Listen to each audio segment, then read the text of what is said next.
तुम्हें किस नाम से पुकारूं,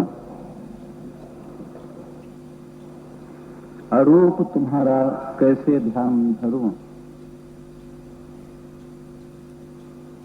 यूं तो सर्वनाम तुम हो और सर्वरूप भी तुम ही हो। तुम्ही ने ही कहा है गीता जी में, वासुदेव सर्वमिति।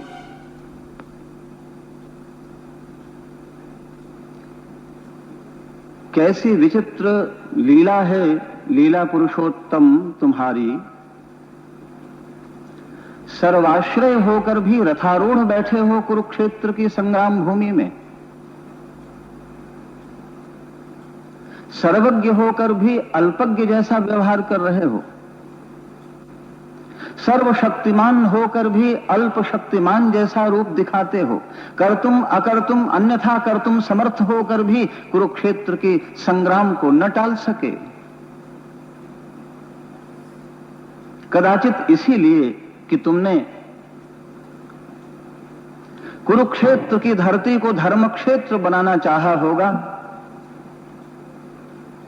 और इसीलिए कुरुक्षेत्र में संपूर्ण शास्त्रों का रस निचोड़कर श्री गीता की वाणी के रूप में प्रकट करना चाहा होगा। परंतु यह वाणी तो अधूरी है जब तक वाणी के साथ स्वर न जुड़ा हो। स्वर तो तुम्हारा श्री वृंदावन के निकुंज में पड़ा है महाराज। भगवान श्याम सुंदर श्री कृष्ण यदि वाणी है तो श्री भगवान का स्वर श्री राधा रानी। राधा के बिना तुम पूरे न हो सकोगे, इसलिए बुला लो उसे भी निकुंज से महाराज, श्री वृंदावन से। तब तुम पूर्ण हो जाओगे, तब तुम संभल सकोगे कुरुक्षेत्र के इस तूफान में जहां तुम उलझ गए हो। हम पहचानते हैं तुम्हें, तुम शब्द हो और राधा अर्थ बनकर समाई हुई है। तुम गीता की वाणी हो और राधा उस वाणी का स्वर है। यदि तुम स्वर हो तो तुम्हारी राधा तुम्हारा संगीत है। यदि तुम संगीत हो तो वह राधा धुन है। नाथ, उसे भी साथ ले लो। उसे बुलाना नहीं पड़ता, वह तो तुम्हारी आत्मा है। मात्र स्मरण करना है, तुम पूर्ण हो जाओगे और जीवन का आनंद कुरुक्षेत्र की धरती पर साकार हो जाएगा। श्याम सुंदर, जय हो तुम्हारी, जय हो तुम्हारी उस अंतरतम विभूति श्री राधा की। जय श्री राधे, जय श्री कृष्णा, जय श्री राधे, जय श्री, जय श्री राधे, जय श्री कृष्णा, जय श्री, जय श्री कृष्णा, जय श्री कृष्णा, जय श्री, जय श्री कृष्णा, जय श्री कृष्णा, जय श्री, जय श्री राधे, जय श्री कृष्णा, जय श्री राधे, जय श्री, जय श्री राधे, जय श्री कृष्णा, जय श्री राधे, जय श्री कृष्णा, जय श्री कृष्णा, जय श्री, जय श्री राधे, जय श्री कृष्णा, जय श्री, जय श्री राधे, जय श्री कृष्णा, जय, एकं शास्त्रं देवकी पुत्र गीतम्, एको देवो देवकी पुत्र एव एको मंत्रः तस्य नामानि यानि कर्माप्येकं तस्य देवस्य सेवा। एक ही शास्त्र श्री गीता संपूर्ण शास्त्रों का सार, उपनिषदों का सार, समस्त वेदांत सूत्रों का सार, सारे वेदों का सार साकार हुआ है श्री गीता में श्री कृष्ण की वाणी के रूप में। या स्वयं पद्मनाभस्य मुख पद्मात् विनिश्रिता, जो पद्मनाभ कमल नयन भगवान श्याम सुंदर श्री कृष्ण से प्रत्यक्ष प्रकट हुई, वह जो वाणी है उस वाणी का नाम है गीता। एकमात्र भगवत वाणी है, सीधे सीधे जो श्री भगवान से प्रकट हुई है, और इसलिए एक ही शास्त्र है गीता। और उस गीता को प्रकाशित करने वाले परम प्रकाशक, सूत्रधार, सर्वांतर्यामी, वसुदेव नंदन, देवकी नंदन भगवान श्याम सुंदर श्री कृष्ण ही एकमात्र परम आराध्य देव हैं। और एक ही मंत्र है कृष्ण नाम,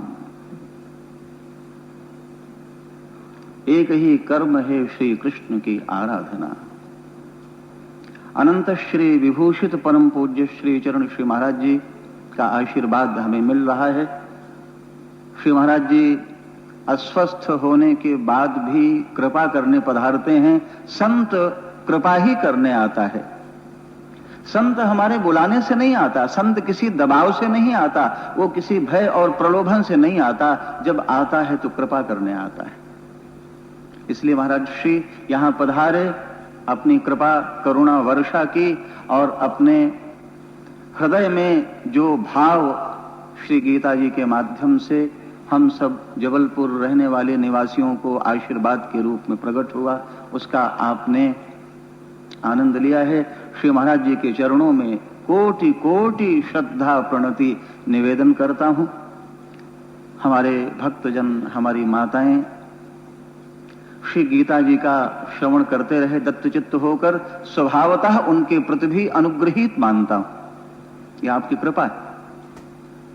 और इस प्रकार महाराज श्री गीता जी का उपक्रम होता है। आज के सत्र में जो विचारणीय विषय है, हमारे डॉक्टर सुरेश्वर शर्मा जी ने आपको उसका संकेत किया।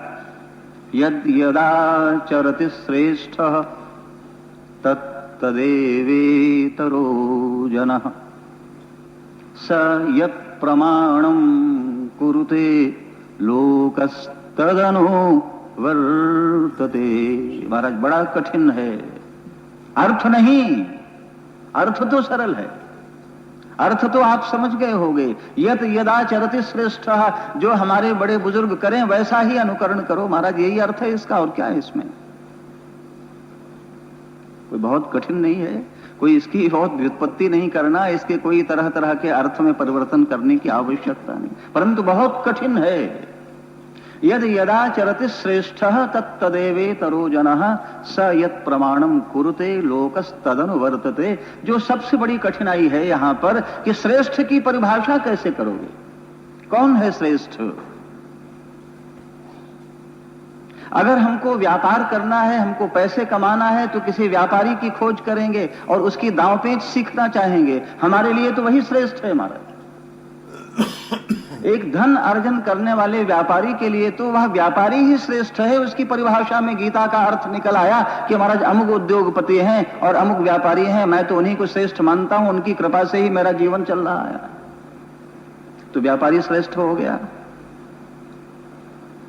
कोई चोर चोरी करता है, तुम्हारी नजर में कौन श्रेष्ठ है? बोले महाराज जिनसे हमने चोरी सीखा, वो हमारे गुरुदेव हैं, उन्होंने हमको सिखाया कैसे जेब कतरना चाहिए किसी गरीब की, कैसे करना चाहिए चोरी, कैसे डालनी चाहिए सेंध।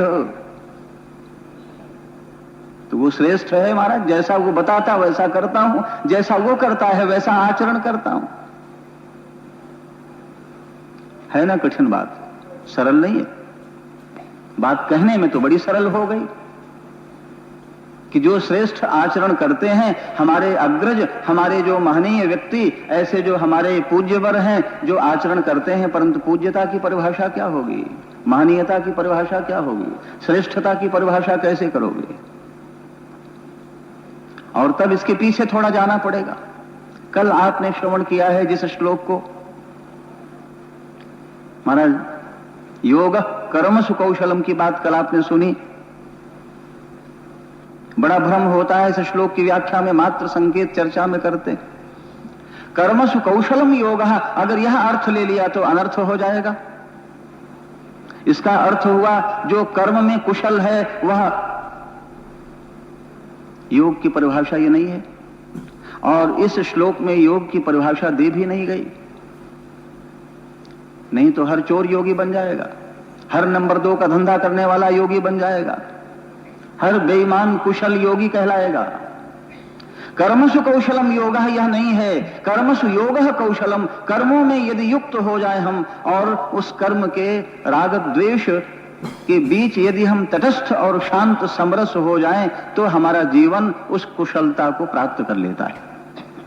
और अगर हम कर्मसु योग ये हमारे जीवन में सिद्ध हो जाए, तो हमारी श्रेष्ठता भी सिद्ध हो जाए, तब हमारा आचरण अनुकरणीय हो सकता है, अन्यथा हम अनुकरणीय नहीं हो सकते। इसलिए सावधान किया हमारे यहां, हमारे शास्त्रों में, श्रुतिर विभिन्ना स्मृतयो विभिन्ना, नैको मुनिर यस्य वचः प्रमाणम, जिसको देखो सब अलग अलग तरह की बातें कर रहे हो। कोई कहता है वेदांत श्रेष्ठ है, कोई कहता है अद्वैतवाद श्रेष्ठ है, तो कोई विशिष्टाद्वैत की बात करता है, तो कोई द्वैताद्वैत की बात करता है, कोई शुद्धाद्वैत की बात करता है। महाराज न जाने कितनी धाराएं प्रकट हो गई। अब हम धरती पर रहने वाले सामान्य जीव, थोड़ी सी बुद्धि, थोड़ी सी जिंदगी, थोड़ा सा सुख अपना, थोड़ी सी मान्यता मर्यादा, हम इन चक्करों में पड़ जाएं, द्वैताद्वैत की शुद्धि में लग जाएं कि कुछ और प्राप्त करें। महाराज जिंदगी का ठिकाना नहीं है, पता नहीं सुबह जगेंगे कि न जगेंगे, आंखें सुबह खुलेंगी कि न खुलेंगी, किस चक्कर में डाल रहे हो, बड़ा कठिन हो गया। श्रुतिर विभिन्ना स्मृतयो विभिन्ना नैको मुनि यस्य वचः प्रमाणम, तो फिर क्या करना? और धर्म के संबंध में धर्मस्य तत्वम निहितम गुहायाम, वो तो छिपा हुआ है, उसके लिए तो काफी ऊपर के पर्दे हटाने पड़ेंगे उस तत्व को समझने के लिए, उस रहस्य को जानने के लिए ऊपर के न जाने कितने आवरण हटाने पड़ेंगे। वो अंदर छिपा हुआ है, तो इतनी फुर्सत तो नहीं है हमारे पास के महाराज अब हम चलें पर्दा हटाने में, अब हम चलें धूल को हटाने में, तो कहीं छिपा हुआ धर्म का रस भरा हुआ कलश कहीं गहरे में मिलेगा, और इसी खुदाई में जिंदगी अगर हमारी चली गई तो क्या होगा? वो भी कठिन हो गया। तो फिर क्या करना? महाजनों ये न गता सपंथा, श्रेष्ठ पुरुष जिधर से जा रहे हो उधर से चलो, वही हमारा मार्ग है और उसे ही हमें अनुसरण करना। परंतु यह कठिनाई तो वहां भी बनी रह गई कि श्रेष्ठ कौन है, किसको हम श्रेष्ठ कहें? राष्ट्रपति को श्रेष्ठ माने कि प्रधानमंत्री को श्रेष्ठ माने कि मुख्यमंत्री को श्रेष्ठ माने कि संतरी को श्रेष्ठ माने जो बंदूक लिए हुए पहरेदारी पर खड़ा? किसको श्रेष्ठ माने? क्या आधार होगा हमारा? किसी प्रोफेसर को श्रेष्ठ मान ले, किसी वाइस चांसलर को मान ले श्रेष्ठ, किसी समाज सुधारक को श्रेष्ठ मान ले, कौन होगा श्रेष्ठ? किसका अनुकरण करना है हमें? और इसीलिए हमारे यहां तैत्तिरीय उपनिषद में बहुत ईमानदारी से बात कही गई। ऋषि ने कहा यानी अनवद्यानि तानि सेवितव्यानि नो इतराणि, यानी अनवद्यानि कर्माणि, जो कर्म हमारे सर्वथा दोष रहित हो, निर्दोष हो, तानि सेवितव्यानि, उन्हीं का अनुगमन सेवन करना, नो इतराणि, दूसरे नहीं। अब यहां भी कठिनाई पैदा कर दी। अब निर्णय कैसे हो कि इस कर्म में कितना दोष है और कितना गुण है? यानी अनवद्यानि कर्माणि, और दूसरी बात कह दी यानी अस्माकम सुचरितानि तानि सेव्यानि। ये बड़ी ईमानदारी की बात है कि हमारे जो शुभ चरित्र हैं, हमारा जो सत चरित्र है, हमारा जो अनुकरणीय चरित्र है, हमारे जिस व्यवहार से समाज, परिवार, राष्ट्र, जीवन जीवंत बनता है, ऐसा जो हमारा आचरण है, तानि उपासितव्यानि सेवितव्यानि, नो इतराणी,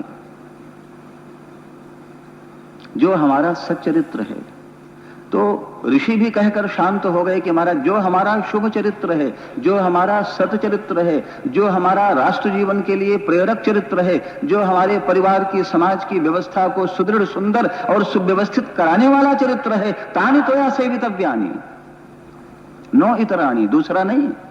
प्रत्येक मनुष्य के जीवन में शुभ अशुभ दोनों तरह के आचरण हैं। कोई भी व्यक्ति इस धरती पर जन्म लेकर सदा अच्छा ही नहीं कर सकता, असंभव है, हो नहीं सकता, चाहे कोई कितना ही बड़ा महापुरुष क्यों नहीं हो जाए। हजारों की तुलना में अच्छा हो सकता है, परंतु पूर्ण रूप से अच्छा नहीं हो सकता। श्रेष्ठता का अगर कोई सचमुच आदर्श और नमूना खोजना आपको जबलपुर में रहने वाले लोगों को तो महाराज श्री के चरणों में बैठकर खोज लेना है, फिर आगे कुछ देखना ही नहीं। जो हजारों लाखों को देखने के बाद अगर कहीं श्रेष्ठता के दर्शन हो रहे हैं और उस श्रेष्ठता का अपने जीवन में लाभ उठा लो। झगड़ा हो रहा है, पड़ोसियों में आपस में झगड़ा हो रहा है, मुकदमे चल रहे हैं, भाई भाई को क्यों कचहरी का चक्कर काट रहे हो, महाराज जी के चरणों में आ जाओ और प्रार्थना करो कि महाराज जी आप जो कहोगे उसे मान लेंगे चुपचाप। आपका आदेश हमारे लिए सबसे बड़ा कानून है, सबसे बड़ा है। विश्वास इतना है, निष्ठा ऐसी, और अगर निष्ठा है तो हमारा घर परिवार महक जाएगा। हमारा थोड़ा नुकसान ही चाहिए, महाराज श्री के चरणों में जाकर के बैठ करके प्रार्थना कर दी, आप जो आदेश करोगे हमारे लिए वही नियम कानून है, वही हमारा जजमेंट है। हम किसी जस्टिस को, किसी जज को नहीं जानते, हम किसी पचड़े में नहीं पड़ते कानून और नियम के। देखो कैसी सुंदर व्यवस्था चल पड़े।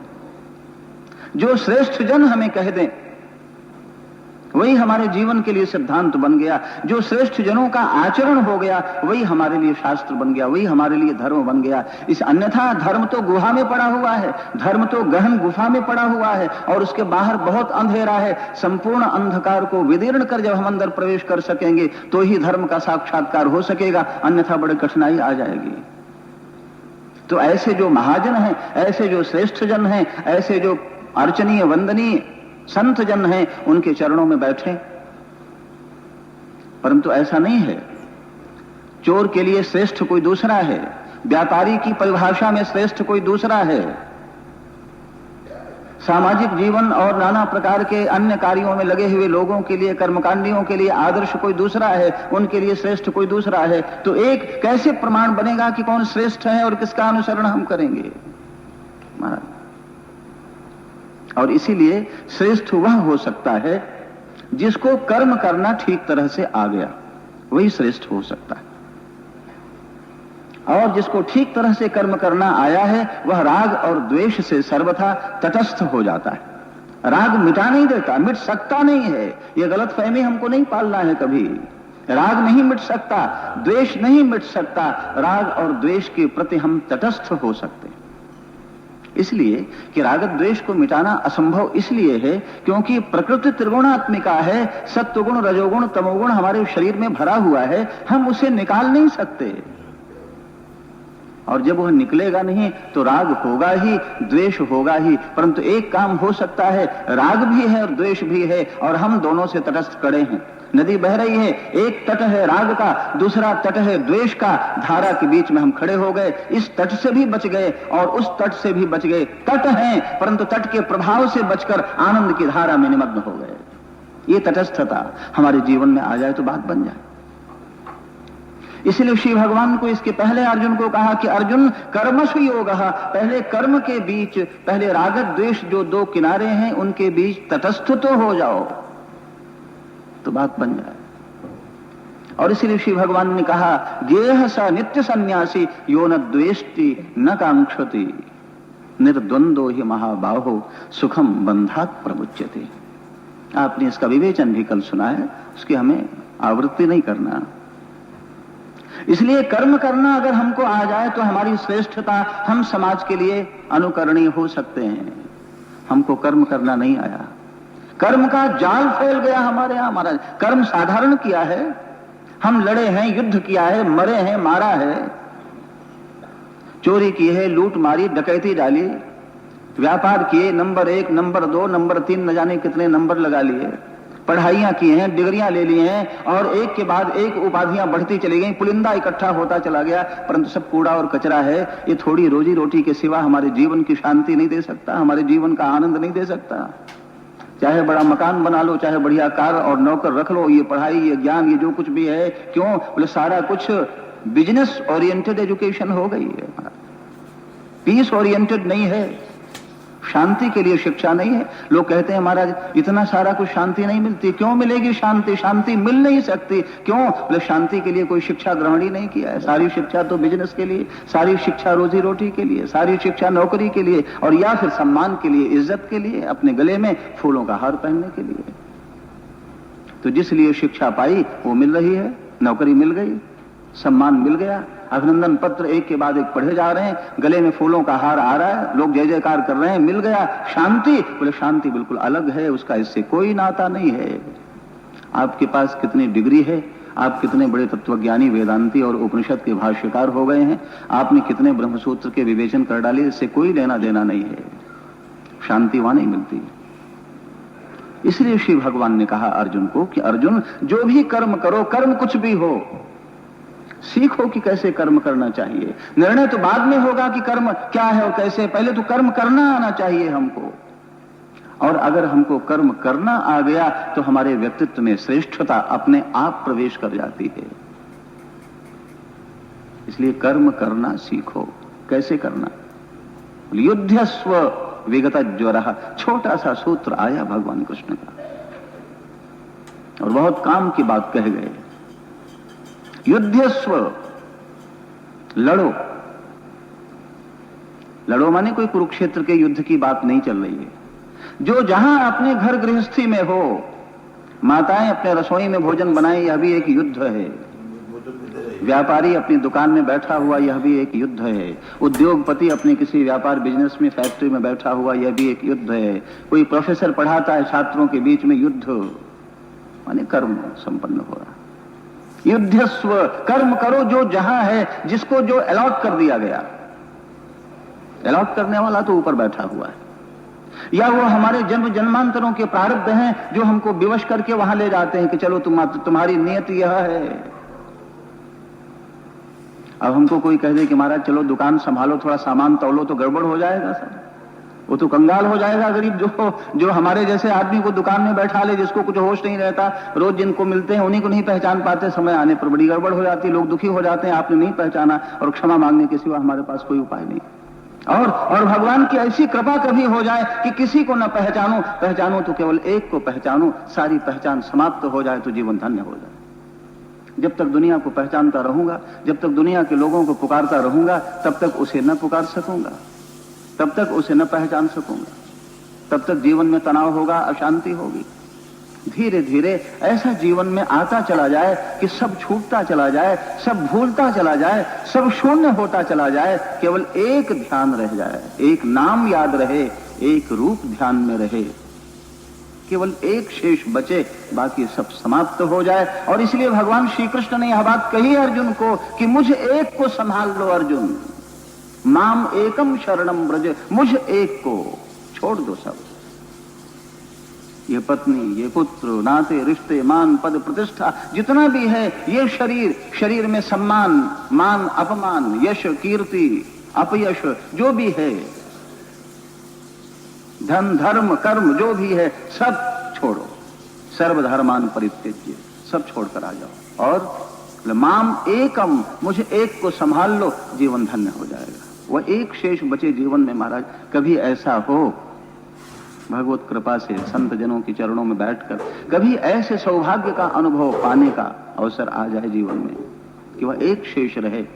इसलिए श्री भगवान कृष्ण ने कहा अर्जुन को कि अर्जुन, कर्म तो तुमने बहुत किया है, बहुत लड़ाइयां लड़ी हैं और अभी बहुत लड़ाइयां लड़ना होगा। हम भी अपने जीवन में बहुत कर्म करते हैं, जब से सुबह जगे हैं प्रातः काल। आजकल तो लोगों का जगने का समय बदल गया, 7 बजे, 8 बजे, 9 बजे, 10 बजे बैटरी रखी हुई है, दरवाजा बार बार नॉक किया जा रहा है, भैया आंखें खोलो जरा, बैटरी गर्मा गर्म पी लो तो कुछ ठीक हो जाए। ब्रह्म मुहूर्त में जगने की बात भूल चुकी है, लोगों को कल्पना भी नहीं आता कि ब्रह्म मुहूर्त भी कुछ होता है। चलो जैसे भी है, परंतु कर्म करना तो सीख लो। युद्धस्व, युद्ध करो, कर्म करो। कैसे? विगत ज्वर, ज्वर से रहित होकर करो, टेंशन से रहित होकर करो, तनाव से मुक्त होकर करो, तो तुम्हारा कर्म पूजा हो जाए, भगवान की आराधना हो जाए। हमारे जीवन में जितने भी कर्म संपन्न हो रहे हैं, सारे कर्म तनावग्रस्त अवस्था में हो रहे हैं।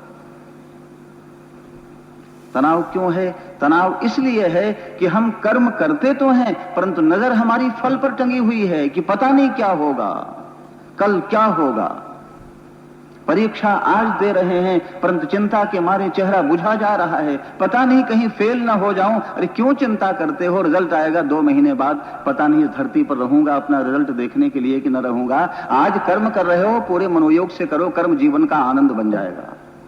जो तनावग्रस्त होकर कर्म करता है, जिस समय महाराज 5 वर्ष का नन्हा सा बालक ध्रुव तप करने को चला, क्रोध है, आवेश है कि मुझे माता सुरुचि ने अपमानित किया, मुझे पिता को प्रणाम करने भी नहीं दिया। महाराज उत्तानपाद का प्रसंग, श्रीमद्भागवत का प्रसंग है और आप लोग परिचित होंगे।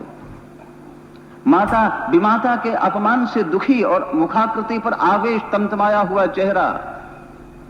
माता सुनीति के चरणों में प्रणाम किया, अपनी मां के चरणों में। तो मां ने पूछा कहां जा रहा है? बोले तप करने जा रहा हूं। अगर तनावग्रस्त होकर तुमने तप भी किया है तो तप अभिशाप हो जाएगा, वह सत्कर्म भी हमारे जीवन का दुखदायी बन जाएगा। अगर हमने भगवान का भजन भी किया है गुस्से में, तो भजन हमारे लिए अनिष्ट हो जाएगा। आवेश में भरकर, तनाव से भरकर, द्वेष से भरकर, राग से भरकर हमने सत्संग किया है, संतों के चरणों में भी आकर बैठे हैं, तो अनर्थ हो जाएगा। आपका कर्म तो ठीक है, आप पूजा कर रहे हो, आप भगवान का भजन कर रहे हो, आप दर्शन करने गए हो, आप सत्संग में बैठे हो, स्वरूपतः कर्म ठीक है, परंतु लाभ कुछ न होगा, अनर्थ होगा। अगर कुछ मिलेगा तो अनर्थ मिलेगा। कहां गड़बड़ हो रहा है? गड़बड़ ये हो रहा है कि हमने जो भी कर्म किया है, कर्म करते समय नजर हमारी कर्म पर नहीं रही, नजर हमारी फल पर अटकी रही। पता नहीं क्या होगा, पता नहीं क्या हो। रो रो कर रहे हैं महाराज, रो रो कर भोजन बना रही माताएं अपनी रसोई में बैठी हुई, रो रो कर हमारे जीवन के सारे कर्म संपन्न हो रहे हैं। ऑफिस में बैठा हुआ महाराज रो रहा है, रो रो कर काम कर रहा है। सब लोग रो रो कर काम कर रहे हैं। बाहर निकलते हैं तो चुपचाप अपनी रुमाल निकालकर, आंसू पोंछकर, जबरदस्ती मुस्कुराते हुए सड़क पर खड़े हो जाते हैं। प्रत्येक रो रो कर जी रहा है महाराज। कैसे श्रेष्ठता आएगी हमारे चरित्र में और कैसे हम आदर्श बन सकेंगे? इसलिए श्री भगवान ने कहा, तनावग्रस्त होकर नहीं, रोकर नहीं, शांत समरस होकर। मैया सुनीति ने कहा, ध्रुव कहां जा रहा है? बोले तप करने। बोले ऐसे ही तप किया जाता है? चेहरा लाल हो रहा, ओठ फड़फड़ा रहे, ये तो लगता है जैसे किसी को श्राप देने जा रहे हो। ऐसे भी तप होता है क्या? आतिष्ठ सूत्र हैं ये हमारे जीवन के। आतिष्ठ तत्तात विमत्सरस्त्वं उक्तम समात्रापि यदव्यलीकम् आराधया धोक्षज पादपद्म यदीच्छसे ध्यासनमुत्तमो यथा। कैसे कर्म करना? विमत्सरः आतिष्ठ तत्तात विमत्सरः।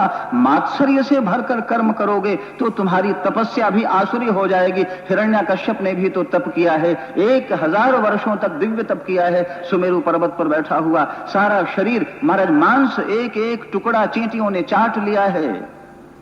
बाउंडी बन गई है, उसके शरीर के ऊपर माटी का ढेर इकट्ठा हो गया है। उसकी जटाओं में पक्षियों ने घोंसले बना लिए, उसकी पसलियों में सांपों ने ढेर अपने बसेरे कर लिए। इतना कठोर तप, उसकी आंखों से निकलते हुई तेज और ज्वाला से सागर का पानी खोल रहा, सूर्य जल रहे हैं, चंद्रमा संतप्त हो चले।